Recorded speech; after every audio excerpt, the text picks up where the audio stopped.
Hey, what's up? It's a couple days later since the last video.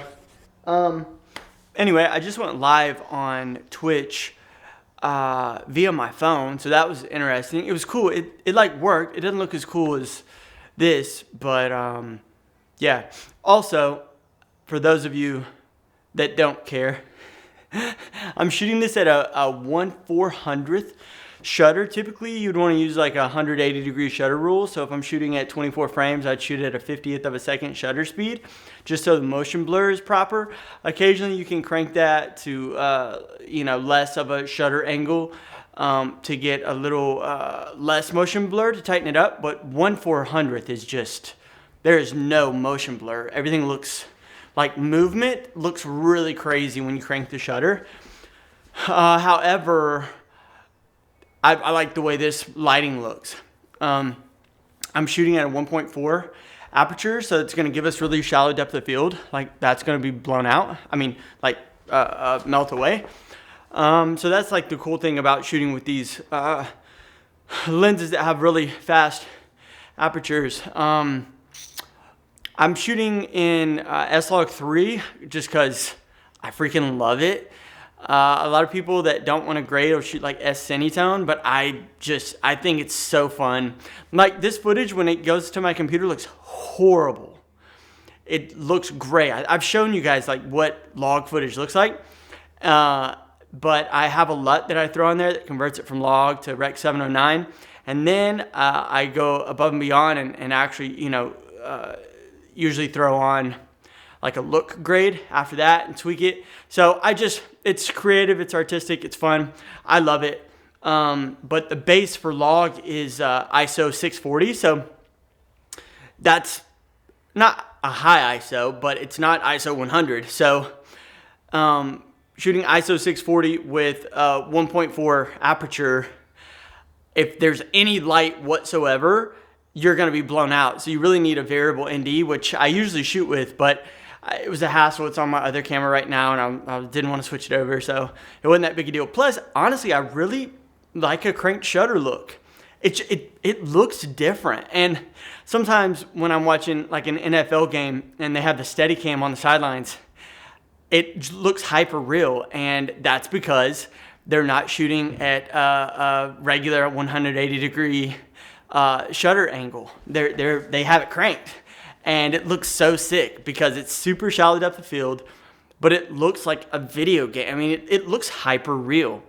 And again, if there's any filmmakers out there, creatives, and you wonder how that is done, if you crank that shutter a bit, you kind of eliminate some of that natural looking motion blur, and it allows for like a really cool hyper real. If you really want to get crazy, you can shoot at 60 frames. So I'm shooting at 24, but you can shoot at 60 frames with a crank shutter, and it's just gonna look like, it's gonna look different. It's gonna look different than what our eyes see. So it kind of pops. So I love doing it just by choice, but also it really works well for kind of a hyper smooth, hyper real action shot. If someone's moving, if someone's static, you're not gonna tell as much. Like you can't tell that I'm cranked right now. But if this was, if I was doing some like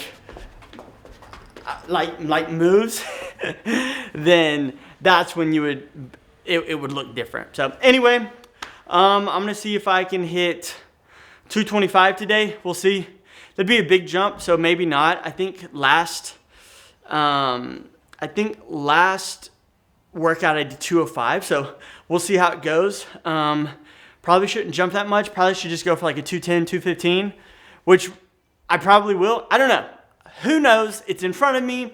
Let's go see how we're feeling. I'll just kind of let the camera roll. 225 would be nice. I haven't felt that in a while, but I'm in no rush. It's the tortoise and the hare. It's slow and steady wins the race. I've made those jumps before, and cool. I would rather build slow and steady than gap up, because then you really have no support. This is tangent, sorry, but it's on my mind, so I gotta say it.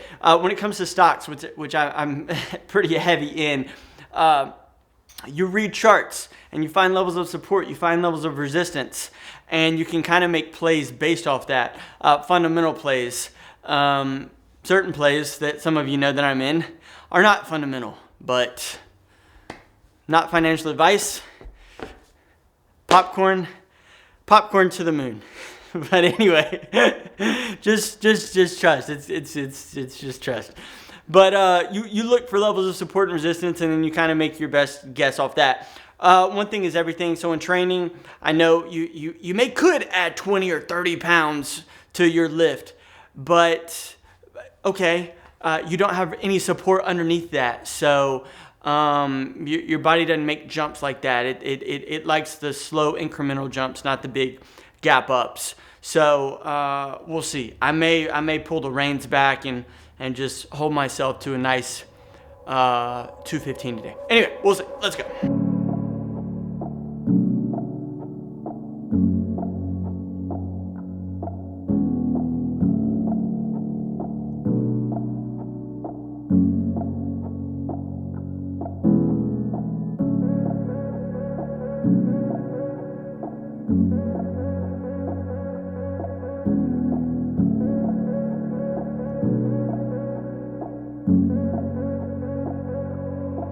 Take whatever you want from me, 'cause baby, if I could, I'd give you everything. Do whatever you want to me, 'cause you know I'm all yours, I give you everything. Take whatever you want. Take whatever you want. Take whatever you want. Take whatever you want. 'Cause baby, if I could, I'd give you everything.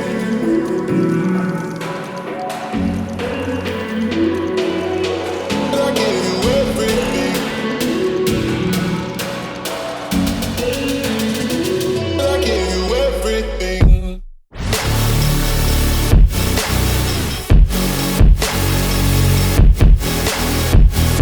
I'm doing 4 sets of 6. I will count that 185 as my first set just because I felt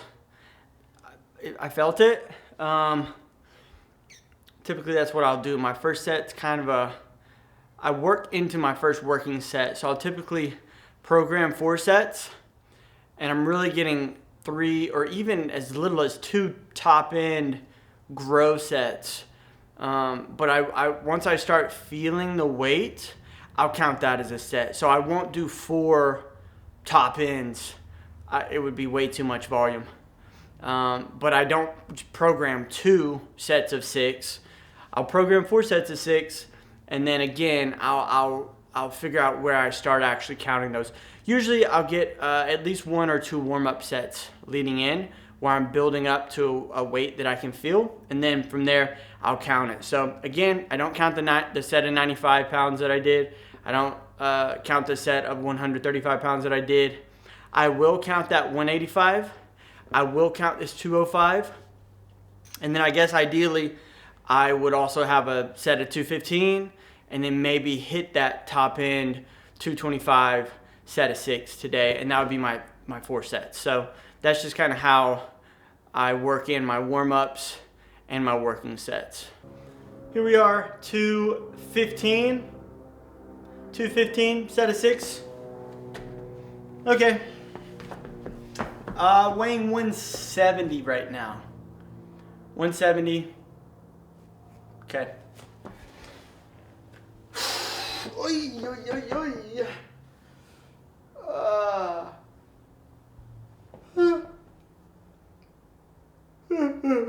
A nice yawn to really get you in the right mental state. No music playing because we're shooting a YouTube video. Like, I am primed to hit this for 6. It's just manifested.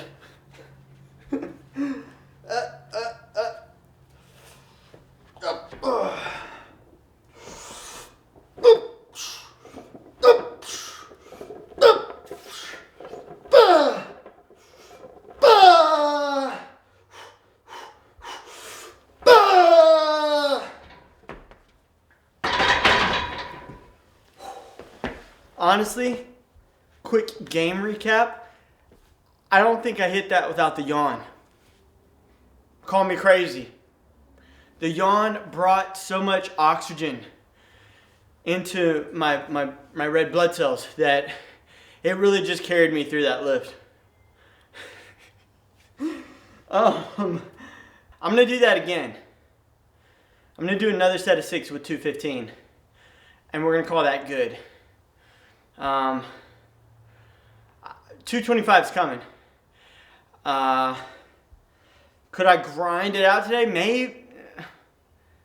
Yes. If I actually didn't yawn and I turned some music on and went crazy, yeah, I could get it. But again, I'm practicing what I preach, baby. Like, I'm in no rush. My heavier like compound lifts where I start off my workout, I don't like to go to failure. Obviously, I guess I should say for like safety purposes, but I've been doing this for so long, dude. Like, I can't tell you how many times I've crawled out from under 200-300 pounds. Like, that's not why I don't go to failure. I just think that as a natural guy, it takes a long time to recover. And I train 6 days a week. I'm a legs push pull guy. So I believe in consistency over intensity. I believe small steps will get me there. Large steps allow more room for missteps, and missteps are absolutely disruptive and can potentially derail you for good. Believe it or not, you take a giant step and twist that ankle. No, figuratively speaking. I mean, I guess literally you could, but you try and make too big of jumps in life. There's just so much room to screw that up. The risk just is 9 times out of 10 not worth the reward. So again, one thing is everything. Again, I like to take things slow, do things proper, do things right. And yeah, again, not talking about weights, just go with me. 225 catches more eyes and ears. But for today, maybe. But when you're in this thing for the long game, all that comes, or maybe it doesn't. But all that matters is you're doing the work, you're building it. This is for me, dude. Like, this is my masterpiece. This is what I take with me. This is what I bring to the table. It's so important that as you're going through life, you remember that. This is your life. You don't have to live it for them. You don't have to live it for your mom and dad's approval. You don't have to live it because that's what your boyfriend likes to do, but you don't really like to do that. You don't have to do this for anyone. This is your life. And again, I always try and learn the macro, the big picture stuff with the micro, the small little things that I'm in control of. This is a very safe space for me. This is at my house. This is in my home. So I learn the lessons that I then go apply in the big scary and the small safe, right? Big scary is the world. Small safe is your world. So just so important. Everything that I dropped there, you might want to run this whole little speech back, because I really, that's life-changing. Everything I just told you will change your life. So I know this is like a vlog and like, YouTube, but like literally the things I just told you, it took me 30 years to arrive and be able to formulate it and give it to you like that. So really, really good stuff. Slow, steady, wins the race. Love. I'm gonna stay here.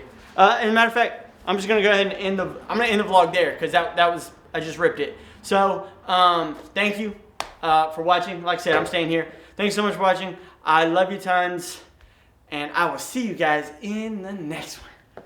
Peace.